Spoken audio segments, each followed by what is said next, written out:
So, reakan natin mga idol yung pinakamalaking gagambang Japan na dumating ng Pinas mga idol.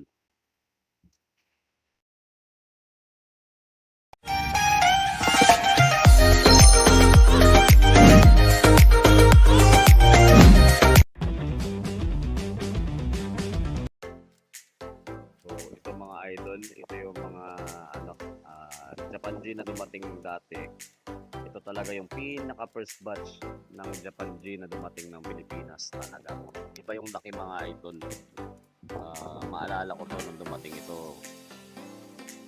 Hirap pa tong magkasya sa posporo mga idol. Totoo lang, hindi ko maisara yung posporo kasi may ipit yung likod niya. Kung gaano kalaki to. Tapos iba talaga yung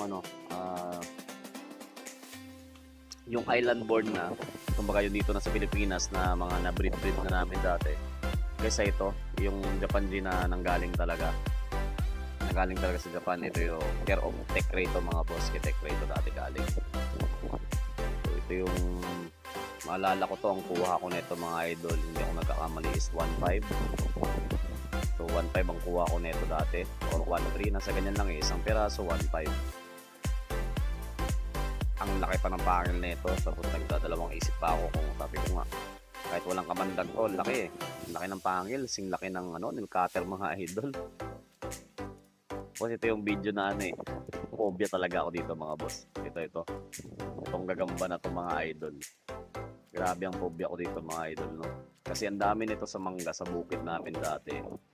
Yung pinapantakot sa akin dito mga boss, kasi nakikita ko to sa puno ng mangga, yung mga balahibo ng ibon, kumakain siya ng ibon, ganyan. So parang takot ako na tumatak sa atin to mga boss, na itong gagamba na to hindi to pwede laruan basta-basta. Tapos may mga bata sa amin na nakakagat nito, talagang nilalaglag talaga, ganun. So sabi naman nila mild lang daw ito.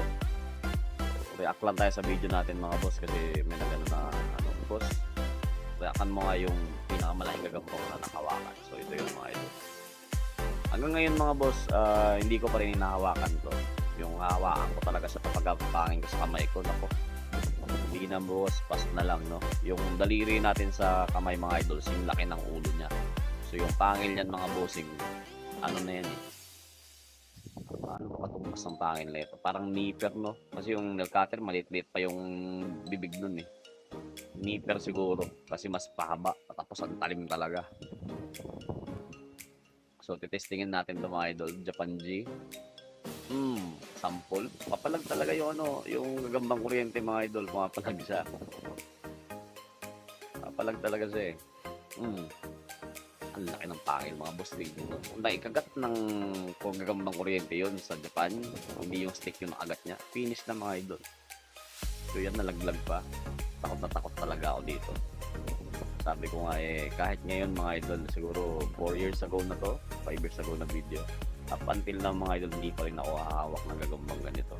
Na yung hawakan ko, palakarin ko sa kamay ko, nako, pass mga boss. Ito yung grabe yung tuwa ko nito boss, yung ganito kalaki yung gagamba.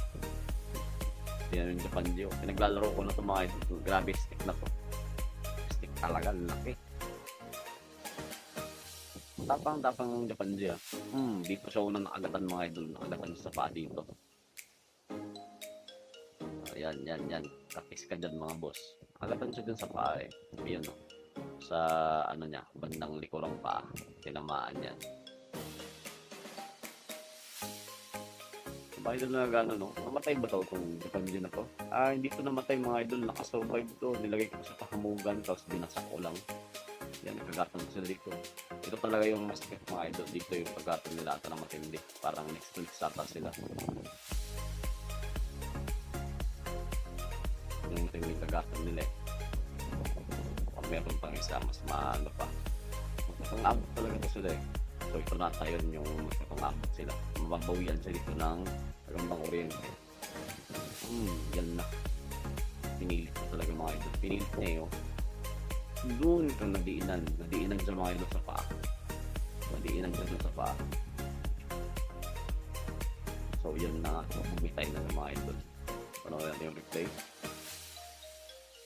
Grabe lalaki yung paa niyan mga idol, oh. Kung ito gagambang kuryente na 'to, makipasok lang 'to, kasi malambot kasi yung paa niya, eh. So, hindi niya kayang prustahan yung Japan G. Parang Derby versus Sangka pa ito mga idol, eh. Grabe. Grabeng gagamba mga idol. So yun, bumitay na sa mga idol. Yung ulo niya, at yung katawan niya mga idol, parang maghihiwalay na. So, ang sabi ako dito nung nangyari ito mga boss, hindi ako makapaniwala ng ganito, no. Kasi ganito pag isang gamba ito mga boss, ayun na to. So nung panahon na ito mga idol, kala ko talaga itong patay nito, eh. Kala ko talaga patayan itong gagambang ganito. So yun lang mga idol na nireact natin ito. Panoorin nyo na lang yung original video ng mga boss na sa comment section.